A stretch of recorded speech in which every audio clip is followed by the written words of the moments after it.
Hello बच्चों, I am Pulkesh mega physics mentor. आज हम चार्जेस एंड फील्ड का पार्ट नंबर 9 और जिसका नाम है एक शेल के ऊपर हम जब चार्ज डिस्ट्रीब्यूट करते हैं इक्वी डिस्टेंस पे और सिमेट्रिक चार्ज डिस्ट्रीब्यूट करते हैं, उसके लिए ई की वैल्यू हम फाइंड करेंगे आउटसाइड, इनसाइड और सरफेस के ऊपर। तीनों चर्चाओं को बराबर काम करेंगे और काम करना स्टार्ट करेंगे। चलिए शुरू करते हैं। इसको करते हैं नीचे और इसको करते हैं हम साइड में। डायग्राम बड़ा ही जोरदार लग रहा है। आ जाइए, नोट्स बनाते रहिए, काम बनता जाएगा जी। स्टार्ट करें, चलो। पहले हम बात करते हैं स्फीयर की, मतलब शेल की। शेल के कहाँ काम करना है हमने? पहले आउटसाइड में काम करना है, ठीक है। आइए मेरे संग, देख क्या होता है शेल की जब बात करते हैं। वैसे तो स्फीयर अगर दो प्रकार के होते हैं, एक तो होता है होलो और एक होता है सॉलिड स्फीयर, ठीक है। होलो, और हम आज किसकी बात करेंगे? होलो वाले की बात करेंगे। जब उसको चार्ज देते हैं तो क्या होता है, सुनिए जी। आपने मान लीजिए ये आपका स्फीयर है, मैं हाथ से बनाऊंगा, थोड़ा गोल बनेगा, है ना, नहीं तो फिर दिक्कत करेंगे। गोल तो अभी भी नहीं बना, चलो कोई नहीं, क्या दिक्कत है, चलो ठीक है। अब इस पर क्या है, चार्ज डिस्ट्रीब्यूट करते हैं, कॉन्टिन्यूस चार्ज डिस्ट्रीब्यूशन इस तरह से। वो क्या आएगा, इसके सरफेस पे आ जाएगा। थोड़ा सा वक्त लगेगा पर डायग्राम अच्छा बन जाएगा।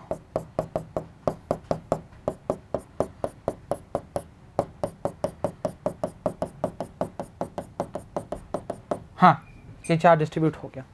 इस चार्ज के कारण बनने वाली जो गॉसियन सरफेस होगी वो किस प्रकार होगी? मान लेते हैं इस प्रकार होगी।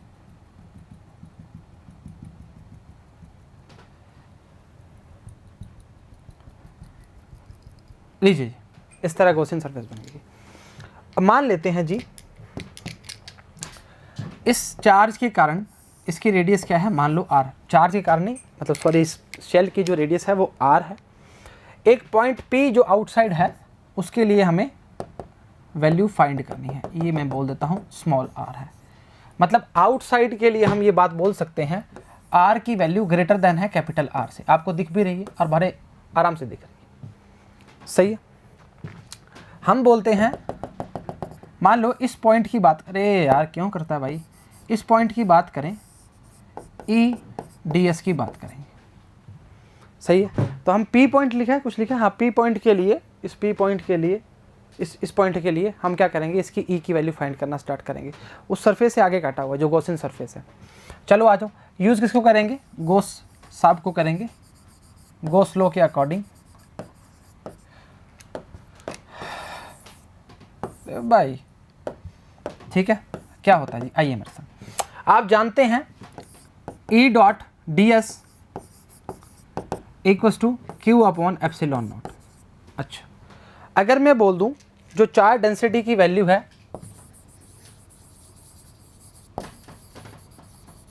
वो क्या है? सिग्मा है। और आप अच्छी भली भांति जानते हैं sigma equals to Q upon A होता है, और ए जो है वो क्या आएगा? 4 पाई आर स्क्वायर की बात करना स्टार्ट करेगा, ठीक है। इस चीज़ से वाकिफ रहिएगा, बता देते हैं। सिग्मा बराबर में आएगा Q अपॉन ए, मतलब सिग्मा इंटू ए बराबर में क्या आ जाएगा? क्या हुआ जाएगा? चार्ज की बात आ जाएगी। चार्ज सिमेट्रिक रूप से है, कोई दिक्कत परेशानी दुविधा नहीं होनी चाहिए। अच्छा जी, अच्छा, E डॉट डी एस दोनों की डायरेक्शन सेम है, थीटा बनने वाला 0 डिग्री होगा तो cos 0 की वैल्यू 1 हो जाती है। ये जानते हैं, कितनी बार कर चुके हैं इसको। डी एस की वैल्यू क्या आएगी बेटा? 4 pi are square Q upon epsilon naught. वाकिफ होना पड़ेगा। तो E की जो वैल्यू आएगी आउटसाइड के लिए क्या आएगी? Q upon 4 pi are square epsilon not. अब देखिए जी, इस टर्म के लिए सब चीज़ें कांस्टेंट है। Q कांस्टेंट है, 4 पाई कांस्टेंट है, एप्सिलॉन कांस्टेंट है। तो वैल्यू एक्चुअली आ क्या रही है आपके सामने? वैल्यू आ रही है E proportional 1 upon r square. याद आया कुछ? पॉइंट चार्ज के लिए जो बात करनी स्टार्ट की थी वो ही है ये। मतलब हम क्या बोल रहे हैं, जो आपका Q है उसको हम सेंटर पे रखते हैं, तो उसके लिए डिस्टेंस डिस्टेंस की बात करेंगे तो वो E के प्रोपोर्शनल 1 अपॉन आर स्क्वायर के इक्वल है। इन्वर्सली प्रोपोर्शनल की बात तो कर रहा है भाई, E proportional 1 upon r square की बात करेंगे। कहाँ चार्ज रखा है? इस पॉइंट की बात कर रहे हैं, सेंटर की बात करें। वाकिफ होना पड़ेगा जी। कुछ भी नहीं किया जी, सिर्फ वैल्यूज़ को रखा है और कुछ भी नहीं किया। गॉस लॉ को यूज़ किया, phi equals to E dot d s होता है, ठीक है। फाई की वैल्यू कहते हैं Q अपॉन एप्सिलॉन नॉट की बात करता है। डी एस की 4 पाई आर स्क्वायर, और वैल्यूज़ को पुट किया और काम करना स्टार्ट किया। वाकिफ होना पड़ेगा जी। चलो ठीक है, आ जाओ जी। ये देखिए जी, सरफेस चार्ज डेंसिटी सिग्मा की बात कर रहा है, ये यहाँ पे इस तरह शेल की बात कर रहा है, और गॉसियन सरफेस बात कर रहा है, और ये आर है और एक स्मॉल आर की बात करेगा। लिख देते हैं हम, लिखा नहीं इसमें, चलो कोई नहीं। बोल रहे हैं uniformly charge thin spherical shell की बात करेगा। पहले थोड़ी इसकी चर्चा बता देते हैं कैसे क्या और कब। एक थिन स्पेरिकल शेल है जिसको आप होलो भी बोल सकते हो, और चार्ज रेडियस कितनी है r, with uniform surface charge density कितनी है सिग्मा है जी। ये बताया था आपको जी। अच्छा, from symmetry we see that electric field E at any point is radial, क्या आएगा, सेम एज मैग्नीट्यूड। हमने जो बात की थी आपको ई और डी एस की बात की थी। At point equidistant from the centre of the shell the field is spherical, क्या आएगी, सिमेट्रिक आएगी। सही चर्चा है, चलो ठीक है। आज पहला पॉइंट है व्हेन पॉइंट लाइज आउटसाइड, इसको आउट हाईलाइट करना भूल गए शायद, lies outside the spherical shell, पहली चर्चा में। अब चर्चा में क्या था, इस वैल्यूज के लिए हम बोलेंगे आर की वैल्यू क्या है, आर से हमारे जो ओरिजिनल आर है, जो शेल का आर है, उससे क्या होगी, बड़ी होगी। देखिए जी, ये आर है और ये स्मॉल आर है जी। इस पी पॉइंट की बात करना चाह रहे हैं, और वैल्यू हमारी है ई प्रोपोर्शनल 1/r² की बात करना स्टार्ट करेगा। चलिए स्टार्ट करते हैं। बोला है the total charge q inside the Gaussian surface is charge on the shell radius r and area क्या है 4πr²। ये सिर्फ शेल की बात कर रहा है, ये सिर्फ शेल की बात कर रहा है। सुनिए जी, आपको जो फॉर्म बताई जाएगी उसको आपको लास्ट पॉइंट तक ही याद करना है, ऐसा नहीं है कि आप बीच में भूलना स्टार्ट कीजिए। और ये जो डेरिवेशन किया है ये तो हमने कितनी बार कर लिया, क्या दिक्कत कर रहे हो। चलो ठीक है, तो Q की वैल्यू क्या आएगी, 4πr² सिग्मा, ये बता दिया आपको। सिग्मा इक्वल्स टू Q/A की बात करते हैं। फ्लक्स क्या होता है, E.ds की बात करेगा, और ds में क्या है, हमने जो P पॉइंट के लिए रेडियस की बात करी है वो कितनी की है, स्मॉल r की बात की है। वाकिफ हो, चलो ठीक है। वैल्यूज रखिए, उसके बाद कुछ भी नहीं आया, क्या आया, E इक्वल्स टू Q/4πε0r²। मतलब इसने क्या किया, 4πε0 अलग रखा और r² अलग दिया। सही है, इसको हम क्या बोलते हैं, KQ/r²। सही चर्चा है, मानते हो। अरे बेटा जी, कुछ भी नहीं किया। E इक्वल्स टू हमने क्या किया था, Q/4πr²ε0, यही तो किया था हमने इस वैल्यू को इसको ऐसे कर दिया, तो E प्रोपोर्शनल क्या आएगा, r², क्योंकि 1/4πε0 की वैल्यू क्या होती है, जल्दी बोलो, no into the square no. Charge की बात तो कर ही नहीं सकते इसमें, r² की बात करेंगे जो चेंज हो रहा है। चार्ज तो सेंटर की बात कर चुके हैं ना, क्या दिक्कत कर रहे हो। ठीक है, r>r, चेक कीजिए आपको वही फॉर्म आएगा। This field is same as produced by a charge Q placed at the centre O। बोला था ना जी, यहाँ की बात कर, अरे काहे बीच में आता है। Hence points outside the shell the field due to uniformly charge shell is as the entire charge of shell is concentrated at it centre की बात करेगा। सारा चार्ज क्या है, सेंटर की बात करना स्टार्ट करेगा। अब सुनिए जी, ये तो फॉर्म तो आपको बिल्कुल तरीके से याद हो जाएगी, इसमें कोई दिक्कत नहीं आएगी। आप मेरे को बता, मैं आपको हर पार्ट की बात बताना स्टार्ट करता हूँ। आगे हम सेकंड चैप्टर में भी ऐसा शेल का काम करने वाले हैं। आप ध्यान रखना जी, आपकी फॉर्म अगर पहली आपको आउटसाइड वाली याद हो जाती है, ऐसे बोल सकता हूँ मैं, क्या दिक्कत है। सुन, अब देख, ये जो पॉइंट उठा के हम यहाँ रख दें, सुनना जी, ये पॉइंट उठा के हम यहाँ रख दें तो हम क्या बोलेंगे, r बराबर में r, वैल्यू क्या आ जाएगी, KQ/r², कैपिटल वाला। अगर तीनों स्टेट अभी प्रूव हो जाएंगे, पता लग गया तुम्हें, पता तो लग जाएगा, मतलब ऐसा नहीं है तुम्हें फील आ जाएगा। मतलब सुनिए, अब क्या हुआ, अब गॉसियन सरफेस कहाँ बना दी हमने, इनसाइड की बात करनी स्टार्ट कर दी। अब बेटा सुन, हमने जो चार्ज डिस्ट्रीब्यूट किया वो कहाँ किया है, बार की बात कर रहा है। इनसाइड के लिए वैल्यू क्या होगी, कंडक्टर के लिए 0, तो E की वैल्यू क्या आ जाएगी, 0। कहानी खत्म, खेल खत्म, पूरा पार्ट खत्म हो गया। आ जाइए, चलो ठीक है। When P lies on the spherical shell, मतलब अब क्या है, उसकी वैल्यू बराबर है, किसके बराबर है, R के बराबर R है। जहाँ पे R आया था स्मॉल वाला, वहाँ क्या आ जाएगा, कैपिटल R आ जाएगा। क्या दिक्कत कर रहा है, डायग्राम देखना चाह रहा है, हटा दें इसको, चला जा।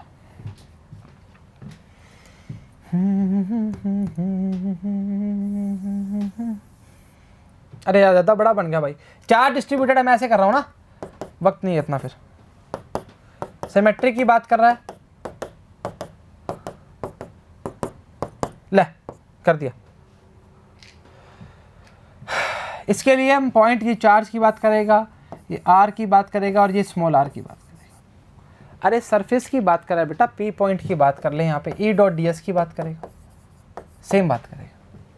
सही चर्चा है। चलो अब ये डायग्राम देख लिया, इसमें कुछ लोचा नहीं करना तुम्हें, वही वैल्यू आएगी 4 पाई आर स्क्वायर।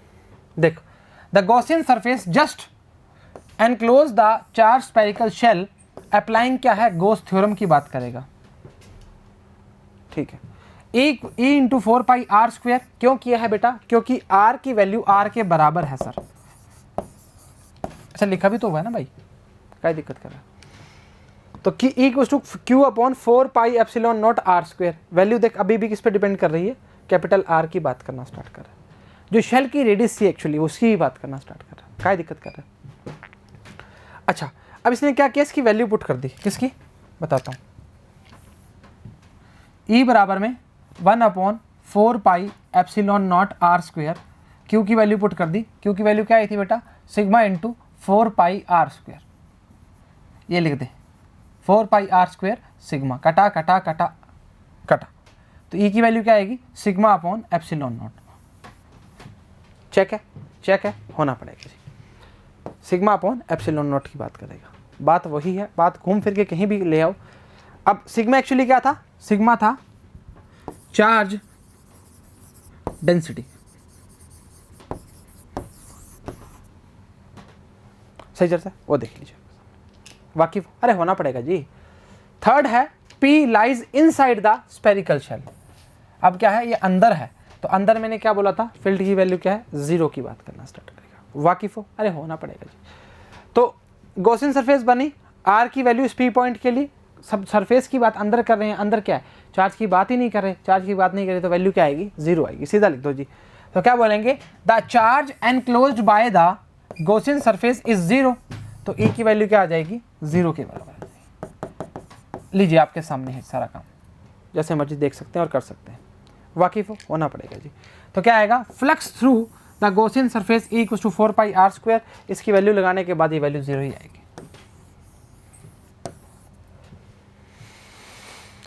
हो गया, चलो ठीक है। Hence electric field due to uniformly charge spherical shell is 0 at all points inside the shell की बात करेगा। चलो एक बार बता देता हूं वापस सारे। पहली बात करी हमने आउटसाइड की, फिर बात करी इनसाइड की। अरे भाई वैल्यू क्या आई थी, E equals to 1 upon 4 pi epsilon naught R square, ये आउटसाइड ही तो है। इनसाइड में क्या आई थी, 0 इन, और शेल पे की बात करेंगे तो क्या आई थी, मतलब सरफेस की बात कर रहा हूं बेटा,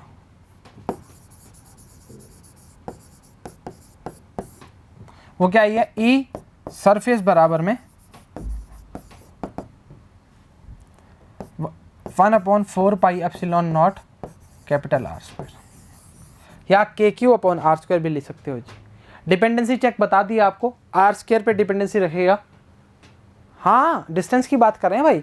और चार्ज फर्स्ट के लिए हमने जो आउटसाइड की बात करी थी, कहाँ पे, सेंटर की बात करना स्टार्ट करता है, सिमेट्री के लिए पूरे चार्ज में फैला हुआ है जी। सही चर्चा, वाकिफ होना पड़ेगा।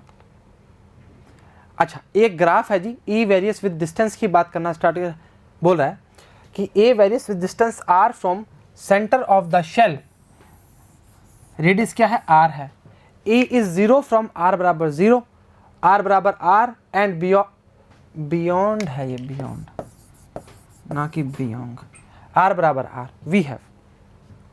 सुनिए जी, अब देख इसमें ई की बात करना चाह रहा है और ये डिस्टेंस की बात कर रहा है, बहुत सिंपल सी चीज है।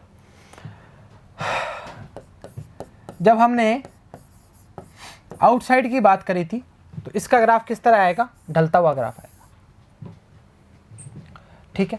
इस सिमेट्री के लिए जो ग्राफ की बात कर रहे हैं वो क्या कर रहे हैं, इस तरह सिमेट्री, इस फॉर्म के लिए, आर की फॉर्म में है ना बेटा, ये देख 0 में तो अंदर बोल ही दिया इनसाइड है, और जब डलता हुआ ग्राफ आएगा वो इस तरह आएगा। सही चर्चा है, वाकिफ हो। ये तीनों ग्राफ है, ये किसकी बात करेगा, शेल की बात करेगा, ये किसकी बात करेगा, आउटसाइड की बात करेगा, और ये किसकी बात कर रहा है, इनसाइड की बात कर रहा है। कहानी खत्म, खेल खत्म, तीनों ग्राफ प्रूव हो गए। वाकिफ होना पड़ेगा जी, आसान, इससे आसान तो क्या ही मिलेगा तुम्हें यार। चलो ठीक है। एग्जाम्पल पहला बोला है एक स्पेरिकल कंडक्टर ऑफ रेडियस कितनी है 12 सेंटीमीटर, हैज़ ए चार्ज कितना है, इतना है, डिस्ट्रीब्यूटेड है जी uniformly over its surface, what is the electric field inside the sphere, outside the sphere, और 18 सेंटीमीटर फ्रॉम द सेंटर की बात करना चाह रहा है। अच्छा, जस्ट इनसाइड की बात करेंगे पहले। इनसाइड का मतलब हो गया 0। अरे बिकॉज चार्ज जो फैला होता है वो आउटसाइड में फैला होता है भाई, इनसाइड की तो बात ही कहाँ करते हैं। सही चर्चा। दूसरा पार्ट है जस्ट आउटसाइड।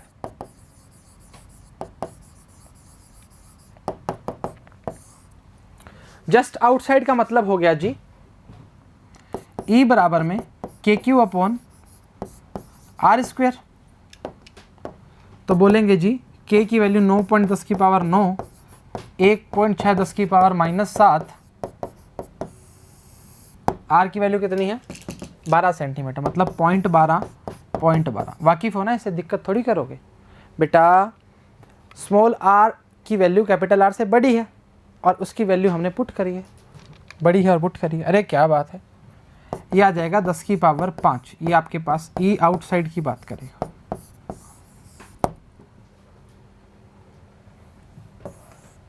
चलो ठीक है, मान लेते हैं आप बोल रहे हो तो।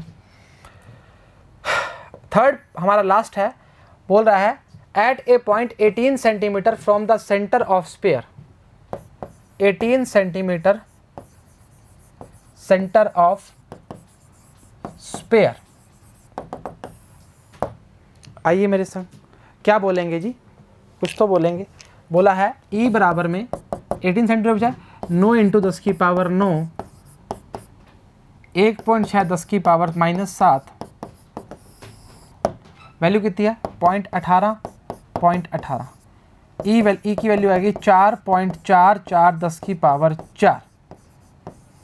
वाकिफ हो, अरे होना पड़ेगा जी, आसान चीज़ है। अरे मुश्किल काहे है, मुश्किल कुछ भी नहीं है, तुम बनाते हो तो बन जाएगी, नहीं तो मुश्किल थोड़ी है। नहीं मानते, अरे मानना पड़ेगा जी, आसान से। चलो चेक करते हैं जी। अरे ठीक है ना, इसके तो मतलब ही नहीं है हमें। इनसाइड E बराबर 0 because the charge reside the outer surface of the spherical conductor. इसकी वैल्यू कितनी है, ये 10 की पावर 5। काहे आई है 10 की पावर 5, क्योंकि just outside the sphere R बराबर R की बात करें। ए यार स्फीयर की स्पेलिंग ही सही नहीं। Here the charge may be assume to be concentrated at the centre of the sphere. और जब वो 18 सेंटीमीटर बाहर की बात करना स्टार्ट करता है तब वैल्यू आपके सामने ये है जी। वाकिफ हो होना पड़ेगा। उम्मीद करते हैं लेक्चर समझ आया, पसंद आया, बराबर देखा, बराबर उतारा और बराबर ही घर वालों की बात मान रहे हो। तो आज के लिए इतना ही। सभी को all the very best and thank you very much.